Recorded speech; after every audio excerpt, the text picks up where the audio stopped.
ਦੋਸਤੋ ਅੱਜ ਤੁਹਾਨੂੰ ਮਿਲਾਵਾਂਗੇ ਇੱਕ ਇਹੋ ਜਿਹੇ ਵੀਰ ਨਾਲ ਜਿਹੜਾ ਰਸੂਲਪੁਰ ਪਿੰਡ ਕਰਨਾਲ ਦੇ ਕੋਲ ਪੈਂਦਾ ਹੈ, ਜਿਸ ਵੀਰ ਨੇ 4 ਮਹੀਨੇ ਦੇ ਵਿੱਚ 8000 ਮੀਟਰ ਦੀਆਂ ਚੋਟੀਆਂ ਰਿਦਾਰ ਚੜ੍ਹ ਕੇ ਰਿਕਾਰਡ ਬਣਾ ਦਿੱਤਾ।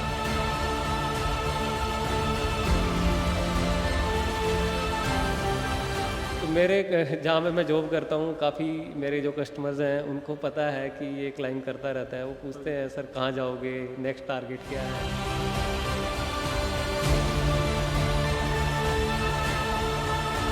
मैंने माउंटेनिंग के कोर्स किए बेसिक, इसके लिए आपको बेसिक और एडवांस ट्रेनिंग बहुत ज़रूरी है।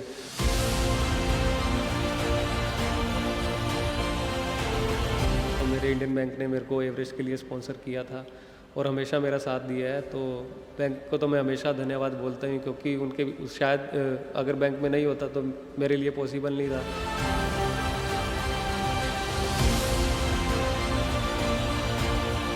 क्योंकि जो फर्स्ट सीढ़ी होती है ना, वो जब चढ़ता है बंदा, तब कौन उसके साथ होता है ये बहुत मायने रखता है।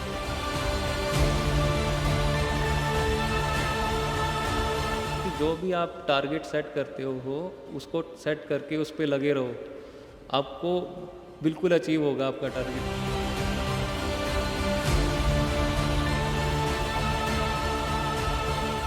ਸਤਿ ਸ਼੍ਰੀ ਅਕਾਲ ਦੋਸਤੋ, ਅੱਜ ਤੁਹਾਨੂੰ ਮਿਲਾਵਾਂਗੇ ਇੱਕ ਇਹੋ ਜਿਹੇ ਵੀਰ ਨਾਲ ਜਿਹੜਾ ਰਸੂਲਪੁਰ ਪਿੰਡ ਕਰਨਾਲ ਦੇ ਕੋਲ ਪੈਂਦਾ ਹੈ, ਜਿਸ ਵੀਰ ਨੇ 4 ਮਹੀਨੇ ਦੇ ਵਿੱਚ 8000 ਮੀਟਰ ਦੀਆਂ ਚੋਟੀਆਂ ਰਿਦਾਰ ਚੜ੍ਹ ਕੇ ਰਿਕਾਰਡ ਬਣਾ ਦਿੱਤਾ।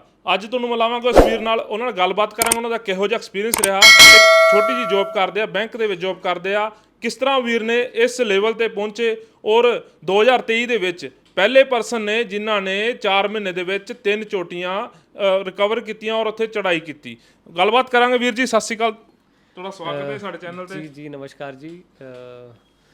सो अभी मैं माउंट मनासलू क्लाइम करके आया हूँ, जो 8000 मीटर की 8वीं सबसे ऊंची चोटी है वर्ल्ड की। और अभी मैं सितंबर में ही क्लाइम करके अभी 3-4 दिन पहले ही वापस आया हूँ इंडिया। और अगर बात करें तो उससे पहले मई में मैंने 2 पीक क्लाइम किए हैं। माउंट एवरेस्ट जो वर्ल्ड की हाईएस्ट पीक है वो मैंने क्लाइम किया था 17 मई को, और उसके बाद ठीक 22.5 घंटे बाद मैंने वर्ल्ड की 4th हाईएस्ट पीक है माउंट लोस से वो क्लाइम की थी। सुनील भाई, आपने जैसे आप एक जॉब करते हो, बैंक में जॉब करते हो, ये कारनामा कैसे कर दिया आपने? क्योंकि लोग बैंक में जाते हैं, लोग सोचते हैं भी बैंक पे जो काउंटर पे बैठा है वो आदमी नॉर्मल एक इंसान है, पर आपने तो 3 चोटियां चढ़ के दुनिया में अपना नाम कर दिया। तो लोगों को कैसे लगता है जब आप काउंटर पे, आपको जब लोग मिलते होंगे आके?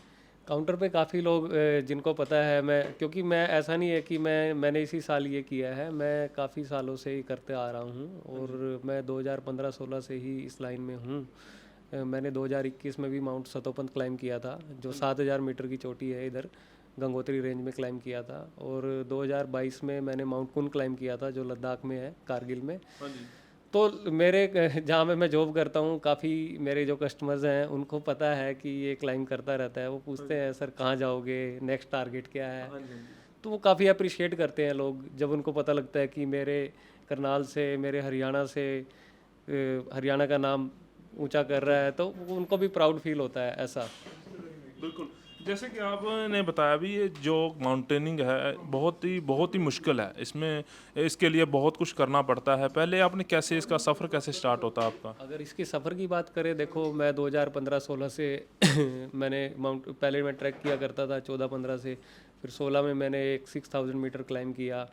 फिर 2019 में मैंने माउंटेनिंग के कोर्स किए बेसिक, इसके लिए आपको बेसिक और एडवांस ट्रेनिंग बहुत ज़रूरी है, जो कि इंडिया में 5 इंस्टीट्यूट हैं गवर्नमेंट ऑफ इंडिया के अंडर है वो इंस्टीट्यूट, और काफ़ी अच्छा ट्रेन करते हैं। तो मैंने वहाँ से बेसिक और एडवांस कोर्स किया है Himalayan Institute of Mountaineering Darjeeling से। तो उसके करने के बाद फिर मैंने अपनी ये ड्रीम था उसको आगे बढ़ाया, और उसके बाद मैंने 7000 मीटर की चोटी फतेह की 2021 में। फिर मैं कुन क्लाइम किया 2022 में, मैंने 7000 हुआ। उसके बाद मैं 8000 मीटर के लिए मैंने आगे बढ़ा ऐसा। ये जो सफ़र है, जैसे कि आपने कहा भी बहुत एक्सपेंसिव है, आपको स्पॉन्सर किसी ने किया, आपने साथ कौन किन किन लोगों ने आपका साथ दिया है ये सब करने में? अगर इसकी बात करें तो देखो, मैं बैंक में जॉब करता हूँ इंडियन बैंक में। तो मेरे इंडियन बैंक ने मेरे को एवरेस्ट के लिए स्पॉन्सर किया था और हमेशा मेरा साथ दिया है। तो बैंक को तो मैं हमेशा धन्यवाद बोलता हूँ, क्योंकि उनके शायद अगर बैंक में नहीं होता तो मेरे लिए पॉसिबल नहीं था। क्योंकि जो फर्स्ट सीढ़ी होती है ना, वो जब चढ़ता है बंदा, तब कौन उसके साथ होता है ये बहुत मायने रखता है। तो मेरे बैंक ने काफ़ी मेरे को सपोर्ट किया। तो एक दो स्पॉन्सर बाहर से भी थे मेरे को। मैं जहाँ से मैंने कॉलेज किया है पाइट कॉलेज से, उन्होंने भी कुछ स्पॉन्सर किया, और बाकी कुछ मेरा जो सेविंग्स थी तो वो करके मैं निकल गया और मैं सक्सेसफुली क्लाइंब किया मैंने माउंट एवरेस्ट लॉस से। जैसे कि अब लोगों को यह पता है कि आपने माउंटेन वहाँ पर पहुँचे, आप पहुँच गए, आपने झंडा लहरा दिया, वहाँ पर जीत हो गई, बट उसका बीच का जो सफ़र होता है, जो माउंटेन से आपका 8,000 मीटर का बीच का सफ़र होता है, उसका आपका कैसा संघर्ष रहता है बीच में, वो तो लोगों को नहीं पता आपने कैसे किया। बहुत बहुत बहुत रिस्की भी होता है, जैसे माना जाता है भी रास्ते में स्नो भी होती है और वो कई बार जान जाने का भी खतरा होता है, तो वो सफ़र कैसा रहा?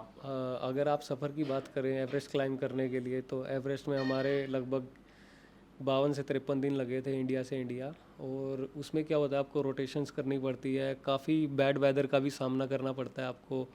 कई बार ऐसा होता है कि बर्फ़बारी कंटिन्यू हो रही है 4-5 दिन, रोटेशन के बाद हो रही है पहले ऐसा, या ड्यूरिंग आप ऊपर क्लाइंब कर रहे हो। तो इन सब चीज़ों के लिए आपको प्रिपेयर रहना पड़ता है। एक तो आपको पहले फिजिकली बहुत स्ट्रांग होना चाहिए माउंटेन क्लाइंबिंग के लिए, और दूसरा मेंटली, क्योंकि जब मेंटल बंदा जब दिमाग से स्ट्रांग होता है तो वो कहीं भी कोई भी परिस्थिति का सामना आसानी से कर सकता है, ये मेरा मानना है। तो तीसरा, आप जो कोर्स करते हो mountaineering, basic course, advance course, उसमें ये सब चीज़ों के लिए आपको तैयार किया जाता है कि अगर ऐसा होगा और इस कंडीशन में आप कैसे सरवाइव कर सकते हो। तो और दूसरा, जब मैंने 7,000 मीटर पीक क्लाइंब की तो वहाँ पे भी परिस्थिति इतनी आसान नहीं थी कि सब कुछ इजी था कि 7,000 इजी क्लाइंब करना है। तो जैसे जैसे आप माउंटेन्स में क्लाइंब करते रहते हो तो आपका एक्सपीरियंस बढ़ता रहता है, वो एक्सपीरियंस आपको काम आता है हमेशा ऐसा। देखा जाए तो 4 मंथ्स में 3 माउंटेन्स को मतलब कि पे आपने कवर किया, पहुँचे, तो पॉसिबल कैसे हुआ? क्योंकि इतना शॉर्ट टाइम में ये चीज़ें कर पाना कैसे, एक जैसे आपने एक माउंट एवरेस्ट की, उसके बाद दूसरी चोटी भी कवर की, कैसे पॉसिबल हो सका ये सारा? ये सब पॉसिबल प्लानिंग, मेरा पहले से प्लानिंग था कि मैं एवरेस्ट और लोसे दोनों क्लाइंब करूँगा।